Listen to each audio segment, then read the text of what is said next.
Good morning, Regina. Here we are, Tuesday, May 13th, 2014. And I think it's time for part 2 in our video reporting on mental health and politics. Quite the reaction from the last 40-minute long video. I didn't know what to expect from it. I'm quite impressed with the fact that it's been viewed over 500 times now, and I think it's just under a week. For anybody to spend that much time just to watch a video, period, let alone someone or something that is the ramblings of someone with a mental illness, tells me that there is a serious interest in there, not only to talk about mental health and politics, but also, as disgusting and perverse as it sounds, some infatuation with me, Chad Novak, as a politician or as an activist or as a citizen of Regina, whatever you want to call it. I don't know, and I don't pretend to even fathom the idea behind the obsession that some of these, shall we say, haters have with my life. But if it wasn't for them, I wouldn't be where I am today, good or bad. I've been through hell and back thanks to their actions. If it wasn't for them doing what they had done, I probably wouldn't have gained the notoriety that I have, whether you like to think of it as a positive or negative. The reality of it is I am getting tens of thousands of hits on the website every month. I'm getting hundreds of thousands of views on my Twitter account weekly. As you can see, if you look at my YouTube videos, click on the amount of videos that I have, I think 100 and some right now, you'll see every one of those videos consistently are getting hundreds of hits, views within 48 hours. It's unbelievable, and I don't pretend to be an expert in that sense into how that became. I just, you know what, I am here to capitalize on it in a sense that I don't give a crap if I make a dime off of what I'm doing. That's not what I do. I do it because I care. I do it because I am genuinely kind-hearted and look at the good of everything I can possibly do. And if there's money to be made at it, great. If there's not, that's not what my life is about. I love to base my future based off of a great story written by Brett Wilson, formerly of Dragon's Den. Great entrepreneur, great inspiration for everybody that wants to have someone to model their life after, or even to have an inspiration. Go ahead and read Defining Success. Probably one of the most inspirational books I've had the pleasure of reading, and I don't read lots because I don't like reading books because they make me fall asleep. But basically, the idea behind it is anybody that thinks that money equals success needs to give their head a shake. There's so much more in life, so much more. And if you can give back one little bit in any way possible, then in my terms, in that book, that's what success is about. And if you don't feel that that's the way you judge success, and you think that money means happiness, money means success, money means everything in the world, may God be with you. That's all I have to say. I believe sincerely in God. I believe sincerely in a higher power. Yes, I take some really intense language out on the interwebs, but I do not try to take Lord's name in vain. Never will I. And that's partly because of my strong upbringing, but also because I do believe in respect where respect is earned. And in our great city, there are some examples of where respect definitely has been earned, and there are some disgusting examples where respect is apparently demanded, simply because of the fact that you were awarded, I won't even say you worked for it, because half of you did not work for it, were awarded this beautiful uniform that allows you to be equipped with a gun and a fucking badge, because those that actually worked for it and earned it, they have my utmost respect. Those that got it because they know people and because they, whatever perverted reason they've used to get into the position of power at the Regina Police Service, no respect for you. None whatsoever. Call me out for all you want. I don't really give a shit. Because the fact is, I have no criminal history, no violent history, nothing to even come close to the reasoning to justify stalking my residence, my personal residence, where not only now do I feel unsafe living here, but my own wife and my family are scared for my safety because of the fact that you should be scared of criminals breaking into your house. You should be scared of criminals hurting you. You should never be scared of the Regina Police Service or any police service harassing you, stalking you, intimidating you, and who knows whatever else they will do if you dare to try and question them in person. We know they all have tasers now, and I know they're just dying to wait to use that on me. And it disgusts me. It absolutely disgusts me because there will be never any reason to be using that against me unless I turn into some psycho crazy person like Jeffrey Dahmer or something. Then fine, use the appropriate force, but do not use handcuffs. Do not use tasers. Do not use any of that stuff to detain an individual that has been nothing but peaceful, other than questioning the actions of some of your counterparts in your organization. For you to arrest me, detain me for over an hour in the back of a cruiser, for daring to park on the fucking plaza, City Square Plaza, the $26 million to $24 million Pat's Patio, Harvard's or Hills Haven, whatever you want to call it, for daring to park there, not disturbing anyone other than maybe the people that didn't pay for it but think they own it. I was enjoying my life. I was sitting there. I was doing nothing other than enjoying the beautiful sunshine that God brings down on us. And I get harassed, intimidated.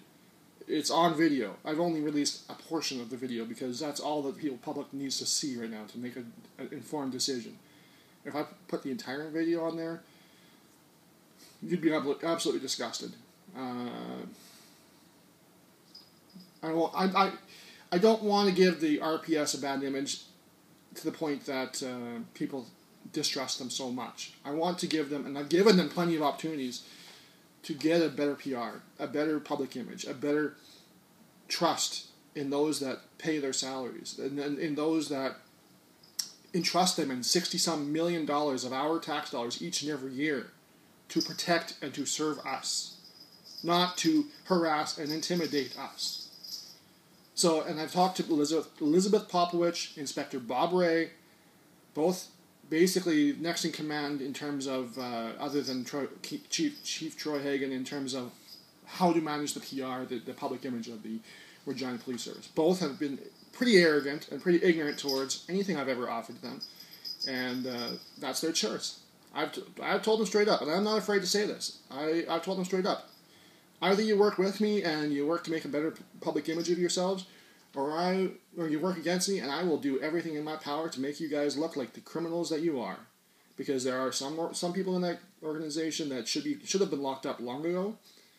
There are some people in that organization that are working on their way to criminal nature. But then there are some that are just tremendous individuals, and I highly respect them. And unfortunately, a lot of those respectful people don't get they don't get the recognition that they deserve. And Chief Clive Wayhill is an individual that was formerly with the RPS, and he's now chief in Saskatoon. And it's my understanding that he actually had aspirations of becoming police chief here in Regina. But when Mr. Troy Hagan, the organizer for Mr. Pascal Fiacco's Mayoral campaign, got gifted the position in, I don't know, it was 2006, 2007, or whatever it was. Understandably, Clive got pissed off and was looking elsewhere, and I don't blame him a bit.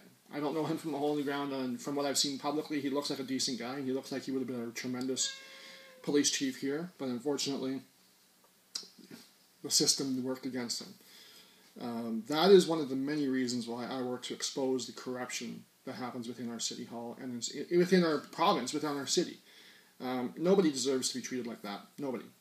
I don't care who you are. I don't care how high you think you are, how low you think you are. If you're a homeless person on the street, or if you're the president of fucking Brant Center, or whatever you want to call it, or Brant Industries, you deserve all the same respect.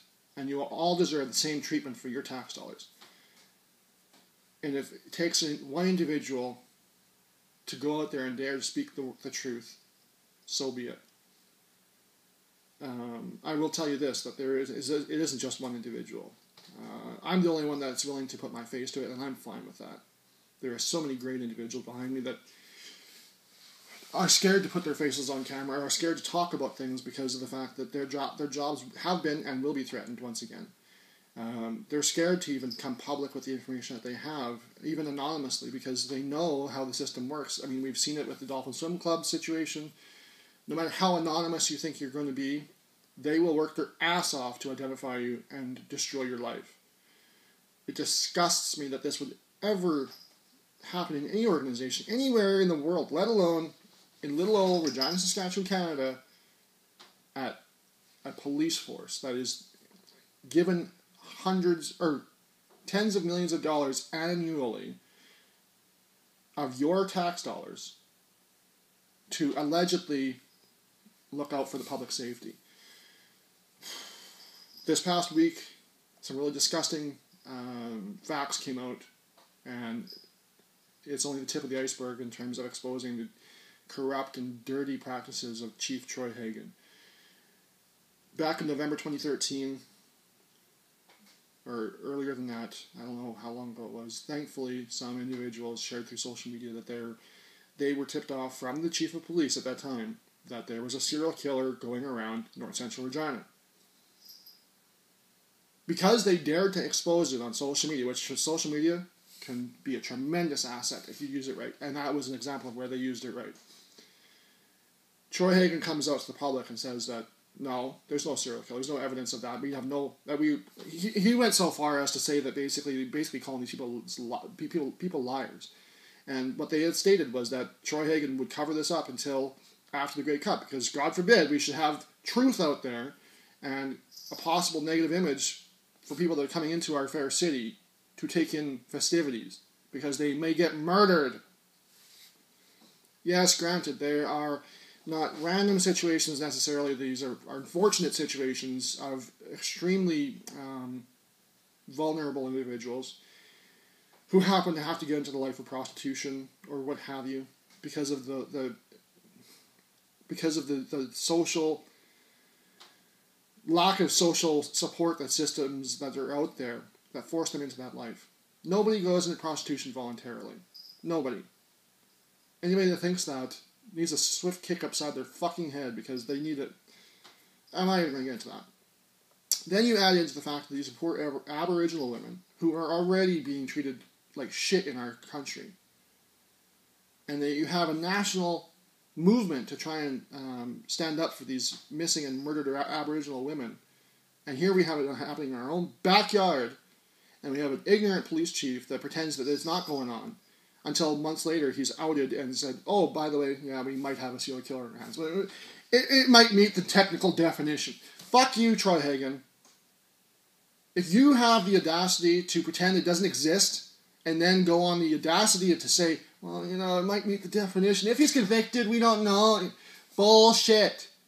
If you have enough information to charge this guy without even having a body in front of you, you knew full well what is in front of you. So, I'm challenging you, Police Chief Troy Hagan. Either come out with the truth about everything that you've been guilty of in this fair, beautiful city, and step down. Resign. Not retire. Resign. Or I will work every aspect of the world into the federal courts, and you know damn well that I am not afraid of that, because those are the levels that you are afraid of, because you don't have the proper ways to play that court system. Sure, you have your ins and outs here within Saskatchewan with people that I will get into in a few minutes, but you do not have any power federally, especially when you deal with federal courts that have experience with mafia organizations. So, first off, the reaction from the last video, I tell you, I'm glad, I'm honored that people took the time out of their lives, their busy lives, to watch that 40 minutes, because I basically put my life on the line there for you. I laid it out there. I should never have needed to talk about the things I did, but if I didn't talk about it, it wouldn't give you a sense of what my life has been like up to this 38 years of my life. You wouldn't have understood exactly what the bullshit that I've had to deal with all my life, and the unfortunate life situations that happen. The great thing I did notice, though, even some of my haters were talking on there. Well, how can you go till you're 21 years old and not know your balls haven't descended, or how can you know about this, and how you? Well, shouldn't the doctors be held responsible? Shouldn't your mother be held responsible? Don't you think those are the things that I've been going over the past 20 years of my life? And you think that you're going to be an armchair psychiatrist and be able to wonder those things and think that it hasn't been going through my mind for 20 years now? Of course it's something. I mean, but you know what? This is where it becomes a situation where you accept that life sucks once in a while. And no matter what you can do, you can't get it back. You can't change those things, so accept it. Yeah, if you want to call me stupid, for not knowing that my testicles didn't descend until I was basically told about it from a girlfriend at the time.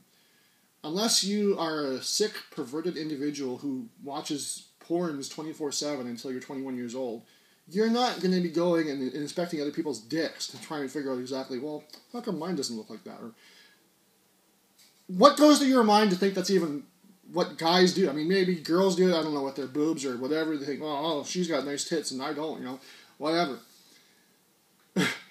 But, you know what? I didn't know. Sue me for not knowing, and yeah, I mean, I felt weird. It didn't feel like I always wondered, and this is going to be the running joke, I can guarantee you. Watch, and it'll go on Twitter. I always wondered the joke, or the statement about, well, he doesn't have the balls, or kicked in the balls, how does that hurt, I mean. The good thing was, to make light of it, at least I was able to have sex with as many people as I wanted to, even though I didn't, and not produce a single child and not have to worry about that kind of stuff. So if you want to look at the positive aspect of it, just so that nobody even tries to go on to this whole rumor thing and try and say, oh, wow, then that means that Chad's a very Chad's infidelity or whatever, he's not faithful to his people that he's with or anything. I want to make it 100% clear, and anybody that I've ever been with knows this, and they would come out if you ask them. I have never once in my entire life cheated on anybody, and I consider cheating to be kissing or any of that stuff, let alone the intercourse part. I mean, that's way beyond cheating. But anyways, so just so that's clear on the air, because I know that's going to be the next rumor going out there. Well, Chad can have sex with whoever he wants, so he must be fucking around on people. No. I have a thing called self-respect. And I have a thing called respect for those vows that I take seriously. Even when I was dating, I consider that to be a faithful courtship. So there, get that out of the way, get that out of your perverted sick minds, and stop talking about that. So let's talk about some of the negative happenings that's been happening over the last little while. Anybody that's been watching my Twitter account or on YouTube, you've seen that I got another nice visit to my residence on Sunday evening. 10:30 at night, Greens on Gardner. We live on the intersection of a bay and a fucking T intersection. 2 police cruisers are sitting outside my residence, middle of the intersection, clear as day, right in front of my house. They did that intentionally to make it look like, oh, look, Novak, look what we're doing, ha, ha, ha. We can make you look so scared. And they're out there, I don't know how long they were out there, but when I caught them on video there, and then within about 2 minutes after that video, I called the station. They were still sitting there, the brake lights are on and everything. And as soon as the dispatch picked up, boom, the brake lights go off and they start slowly driving away. What happened after that, I mean, at best it can be described as bizarre. At worst it can be described as one fucked up situation where you have an organization that are working strategically to make me as conspiracy-minded or scared or whatever as it comes. And I know they're doing that in a way to trump up a situation where they can have a way to tase me or put me into a psychiatric ward, because look at Novak, look, he's kind of scared, he's kind of getting a little bit leery there. So the stories that came from that, I won't get into details right now, that's going into the federal courts very soon. All I'm going to say is that you have 3 different officers, or 3 different individuals, well 4, 2 communications individuals and 2 watch commanders, one of which hung up on me. They gave me 4 different stories. Very close, ideal, but I'll give you a hint there, RPS, the Kirkwoodans that are watching this. The next time you try and do something like that, at least make it a believable story that all of you can stick to. Like, say there was a domestic dispute in the neighborhood. At least that would have been believable.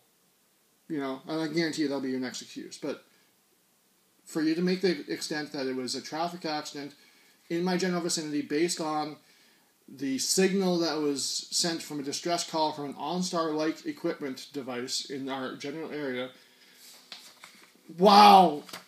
You know, I commend you for going to that extent of trying to fabricate happenings, but you know damn well that isn't going to be supported by any evidence out there from those organizations. If this OnStar-like equipment is out there, then they better have the documentation to back up your shit story. And I guarantee you they won't. Oh, and I should also note that Staff Sergeant Pilon, as a great guy as he was very nice and personable with me. He refuses to put that statement on a piece of paper for me. Simply because he doesn't have the time, or doesn't feel it's appropriate, doesn't need to. Go to Troy Hagan and get that. Well, Troy Hagan, you know, won't do shit about it. And I told him, I said straight up, I said, look, cut the bullshit out here. You know Hagan's not going to give it to me, so are you going to give me a letter or not? And he said no. Well, fine. If you don't want to have it in documentation form, then you'll have to say it in affidavit form in a federal court. So that's your decision. Positive happenings. Oh my God, life has been so tremendous to me over the last several weeks. Over the last couple of days, it's been outstanding. Even with all the negative shit that I've had to deal with, and the continued harassment, and trying to make life positive going forward, and working positively to make my businesses happen like you would not believe, these people are still getting harassed and saying, don't you deal with Novak. That's not fair to anybody to do that stuff. But it's also, it's what you call, what's that word? Defamation. And the lawyers are going to love this, because continue harassing those that are legitimately concerned that they might have to deal with me, and they think that they're given the impression that I am damaged goods or something to that effect. Just keep it coming. Because you're just building up my case for defamation like you wouldn't believe, and you're going to be having one fuck of a time in work. So anyways, positive happenings like I've showed you online, my motorsports park, that's coming to fruition. Hopefully making the official announcements prior to the end of summer, well prior to the end of summer, but guarantee you by the end of summer the official announcement will be unveiled to the public. Whether the mainstream media chooses to cover that or not, that's their decision.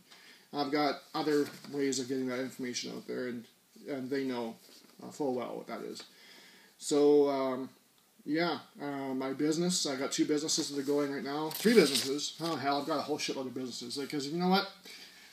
That's the thing about a creative person. You can do as much as you can, and as long as you have the right business plans, and that's what a CMA is all about, go for it. I've got the Housing First company that's coming up. The official announcement will come hopefully within the next couple of weeks on that one. I've got my hot rod / auto customization shop that's coming to fruition. Whether or not the brick and mortar is going to happen is all dependent on my haters out there. If they continue to harass the owner of that building or my realtor, then that's their prerogative. But again, keep it coming, boys. Keep adding to the defamation case. I'm looking forward to your money when it comes down the road.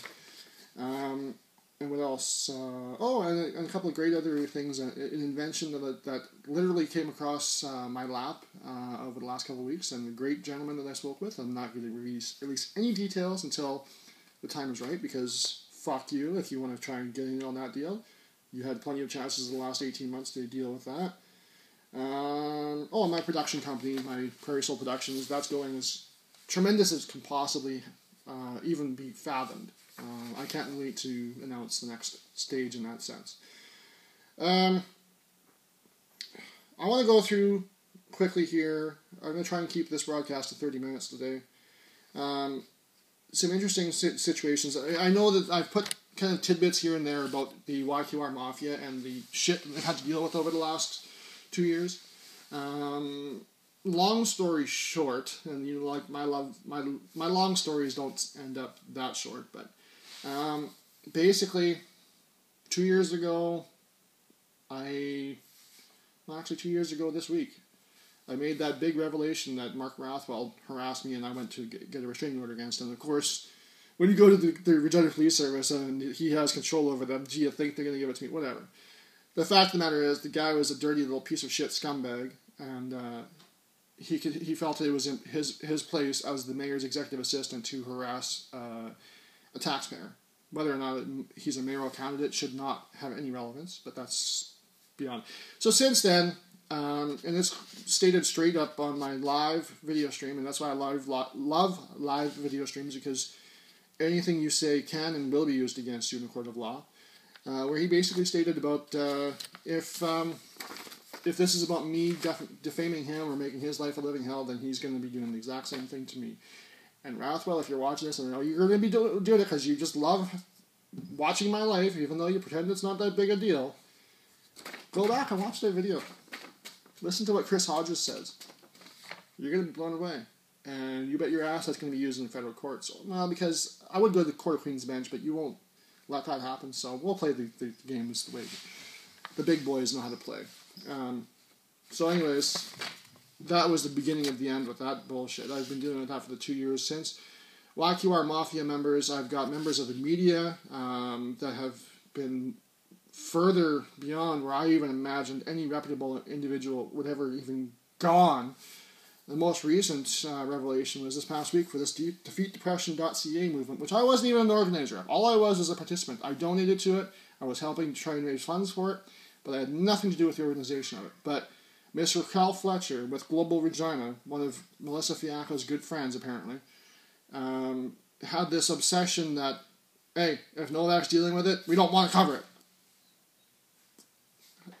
Where the journalism ethics comes into that whole mindset, I don't understand. And if she's still employed with Global Regina, I would be blown away. That's her decision and what she did, and that's her to be held accountable for it, and for her to suck it up and accept life. If you want to play games like that, accept the consequences. Patrick Book, formerly with Relco, who now is the mayor's executive assistant. I won't even get into details in there because Murray Wood, his former employer, or his former manager, knows full well my concerns with him. Murray Wood chose to ignore it, and Murray Wood chooses to this day to pretend it wasn't anything near what it is, and Murray Wood also pretends that I'm not a big deal, I'm not the one sharing information well before Relco ever does, and they've been working on these stories as long as, whatever. The fact of the matter is, anything you see that comes down Relco's radio, chances are it got leaked from me. I've got the evidence to prove that in a court of law, so if Relco wants to take me to court, bring it on, bitches. I know your little boys downstairs is going to be backing you, so I mean, I'm not afraid of anyone in that organization or even that office. I've got players that you would not even begin to fathom. You think that I've got Sweatpants Mafia lawyers on my side, go for it. Continue thinking that way because you couldn't be further from the truth. Put the politicians: Christine Tell, Pascal Fiacco, Terry Hanks, Wade Murray, Chris Zarka, Jerry Flagel, and Michael Fougere, just to name a few. Oh, and Christine Tell is the Minister of Policing, or whatever bullshit name she wants to, or they want to use for it. Her husband, Bob Hinchcliffe, was a former RPS investigator, who now chairs Hinchcliffe Investigations, who just happens to be the father of Reagan Hinchcliffe, who was one of the first people to ever come and approach me during the mayoral race. And it was my first real sense of how serious these people were taking. I didn't realize it at the time, but when you send your son, as dirty as he can be, to basically find anything and everything about my campaign and what my plans are and what my experience is, and use it against me. I'm blown away. I'm honestly blown away. So that's Regina Hinchcliffe with S Media, who just happens to be a social media company and will not confirm nor deny if he had any involvement in the YQR votes situations, shall we say. You put 2 and 2 together there and you figure it out. It's not that hard of a rocket science. And these are all facts. And again, Hinchcliffe, tell, and you guys want to take me to court, bring it on, bitches. And finally, Mr. Troy Hagan and company at the Regina Police Service. There is that list now that's been made public as to the, shall we say, dirty cops at RPS. This has been within the Regina Police Service organization for a number of years now, under criminal file number, I believe it's 11000963. Mr. Hagan has known full well about it. If he had any intentions of doing anything legally on this file, he would have done it long ago. Just because I've made it public now, this should not be any justification for him to try and pursue me legally or the originator of the document or any of that stuff. But I mean, if they want to, I know they're going to try and grasp at any straws because this is basically their castle is crumbling before them. So be it. The facts are the facts. You cannot defend yourself against facts in a court of law, no matter how much you try and fabricate those facts. Or your defense against those facts, I should say. So, yeah, so I went a little bit past the 30 minutes today, but I thank you all for tuning in today. Please continue to share as much as you can. Talk about what you can that you do know that's happening in our city, because it's only one person right here that's doing what he's doing publicly. But there are so many great individuals privately that are sharing information with me, with others that are daring to speak out, and will continue to speak out, and will not rest until these people are held criminally responsible. So I thank you again for tuning in today. I look forward to your visit. Whoever from the Regina Police Service wants to try and intimidate me today, I'm sure that's going to be happening. Shouldn't have to, but whatever. Yeah, and that's it for today. So you have a great Regina Day, and we'll talk soon. Oh, and in closing, one final thing. I noticed yesterday that Jim Hobson has signed on for one final year with the Riders. Congratulations, Mr. Hobson. I saw it in your face that you are very concerned about what the next steps are, and I think it's pretty obvious. Something that had been tipped off to me 2 years ago is the grooming of obviously Pascal Fiacco to become your next replacement. I don't know you from a hole in the ground, but from what I've seen of you, you look like a respectable individual, and I feel sorry that you have to be caught in the middle of all of this, but I can assure you, Mr. Hobson, that this will not happen. The stadium will not happen. And you will have the opportunity to come back. I've respected everything that you've put out there. I from what I've seen of you, you look like a respectable human being. So when the stadium is axed, not if, when the stadium is axed, and when these criminals are put behind bars, we all know the Riders need to continue their successful reign. So I will gladly support anything that you do from what I've seen so far. Unless I find something different coming into facts, then you have my wholehearted support. And I know my haters out there go, "Oh wow, you have Chad Novak's support." Well, if you don't think it's that big a deal, then stop paying attention to me. Simple as that. So have a great Regina Day, everyone, and look forward to the announcements in the coming weeks. Regina will never be the same.